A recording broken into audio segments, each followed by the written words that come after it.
Hey there everybody, and welcome back to the channel. Today we're working on mounting our Inceptor squad in an alternate way. Now obviously this will work for any jump infantry, but these guys are fantastic.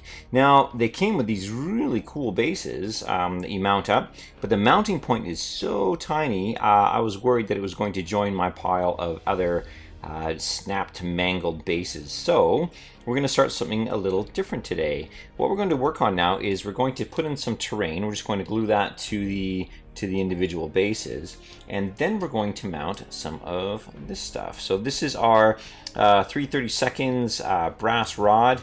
Really cool. It'd be nice to mount it up, and we're going to cut it all with our Atlas super saw, this guy right here. So I'll get the stuff out of the way. I'll get my other cutting mat down so I don't wreck this one here, and we'll start mounting these guys in a very durable, hopefully less breaky way. Actually, I know it's going to be a lot less breaky. Those clear plastic stands are awesome, but oh man, do they snap. I'll take something goofy, and then you got to really work into your base that you've all modeled up and all that. So let's get going on that. Okay, so before we begin with the actual bases themselves, I'm just going to do my standard cross hatching here, where I take it and I just take my hobby knife and I run lines across the bases. And I do this so that when I glue the sand on later with all the PVA and everything, that it'll actually have something to stick to. I've had bases in the past that had the sand and the PVA has lifted up. And so since I started doing this cross-hatching thing, it doesn't actually happen. So you can see there, I just cut it up and then the glue just sticks right to this with all the sand and everything. So I'll get the other bases done. I'll be right back. Okay, next up we need some debris to throw our brass rod into, and I just went through the bits box and I got, it was like an old Vindicator piece here, and I've got you know, some ruins, some rubbly type stuff from previous terrain sets. So what I'm going to do now is I'm just going to put these on. Now you'll see that this guy is a little bit too big, so I'm actually going to cut him and break him in half, and then just use the two spires to mount the rod in. So the benefit of this, of course, is that it's all busted rubble anyway, so I can literally just start grab my clippers here, and I can just go for it. And I'll shoot that across the room. Always wear safety glasses when you're working on this stuff. Alright, so I'll just chip away at the edges of this guy, and I'll echo the same on the other as well. So always be super careful, lots of control when you've got your hobby knife. And I'll just take out little chunks. I'll go down and then up, and that's how I get that nice kind of chunk look to it. And I'll just go through and I'll tear this guy apart so he looks like he's part of the mess here. Okay, I went on a rampage through the office and found the missing piece. I worked it all up with the knife as well, so it looks like it's this busted up a little bit of terrain, so it kind of matches the rest of the rubble there. Now, I'm going to glue these at the backs of the bases because the Inceptors, when they sit up high, they sit you know, with the pegs into their backpacks, and so I'm going to do the same thing as well, so they'll be hanging forward over the base. So I'll make sure that each of my bits of terrain here are glued to the back. Now I'm using this plastic weld. It is amazing. It's probably one of my favorite additions to the arsenal of hobbyists, and it's a great tool. It's really forms a strong bond. However, you just got to make sure it's wet and don't spill it on your table because it'll make a huge mess. Alright, so I'll glue that guy on there, and I'll just kind of work my way around gluing these guys to the bases. Okay, so the glue is drying and looking pretty good. We've got them all at the backs of the bases. This guy was convenient enough to have the hole the perfect size. So I'll set these guys off to the side. And now let's take a look at our stands. So we've got our 3 different stands here, and they come in 3 various sizes. And if you're measuring it all out, there's a 2-inch one, and then there is a 1 3/4 one, and a 2 1/4 one. So it's up and down 1/4 of an inch. Or if you're dealing with millimeters, it's the same thing. The middle one is 50 millimeters, and then the tall one's 55, and the smaller one is 45 millimeters. So up and down 5 millimeters. So what we're going to do now is we'll take our brass rod and we'll measure that all out so that it matches. Alright, so with this here we can see that we're going to do that 2-inch one first, and then we're going to do the 2 1/4 inch off of that. Make sure I can see the marking here. So 2 1/4 inch, and of course it doesn't have to be exact, it's just nice to maintain that aesthetic. And then 1 3/4 gets us pretty close to my label here, but I'll go 1 3/4.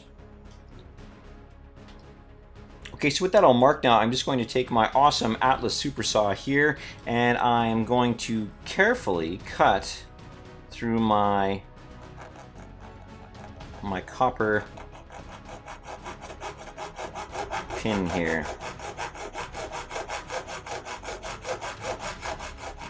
Okay, we can see now that we've got all of our rod here cut to the right length, so there's a little bit of variation in there. And of course we got a little bit of variation in our terrain as well.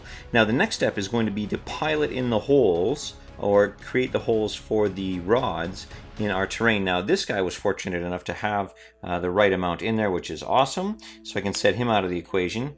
But each of our other guys here, I'm going to go in and start with our small pin vise, and I'm just going to do a pilot hole for our larger drill bit.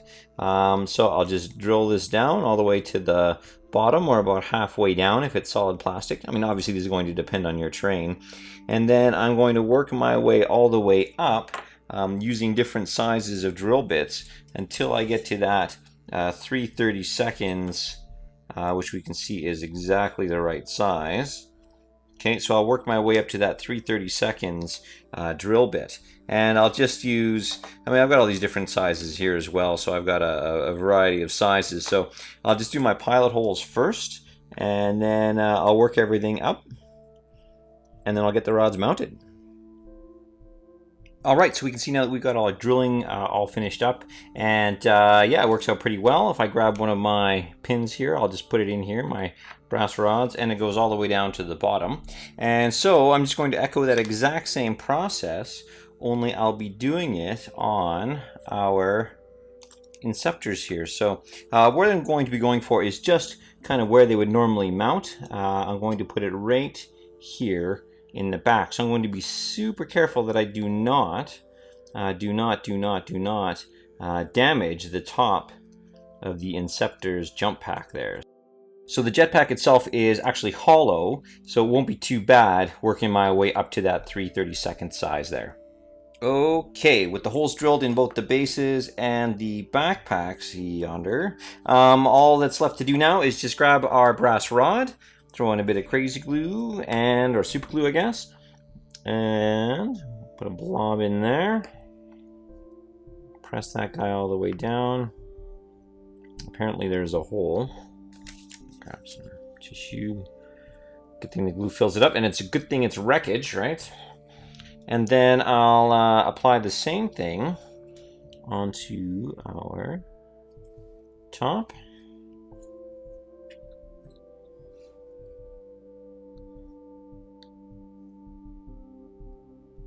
Just carefully work that down.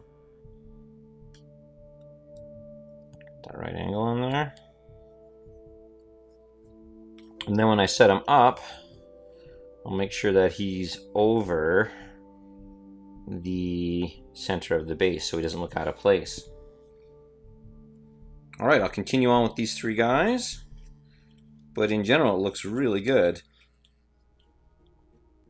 Okay, so now that everything's all glued off, we've got it obviously glued into our bases and glued into our jetpacks. That brings to a conclusion the modification for our jump infantry. So these Inceptors are looking pretty solid, and when I say solid, it's both figurative and literal. Literally, they're quite solid on these brass rods. If these guys break, I mean, you got bigger problems than that. You'll also see here that I finished up the basing to match the rest of my army, and I think we're good to go for painting. So thank you so much for watching the video, guys. If you liked it, obviously hit that like button, and if you want to get more notifications of all of our future videos, please subscribe if you haven't already, and you can follow these guys along as we get them all painted up. So thanks a lot for watching, guys. We'll catch you in the next video.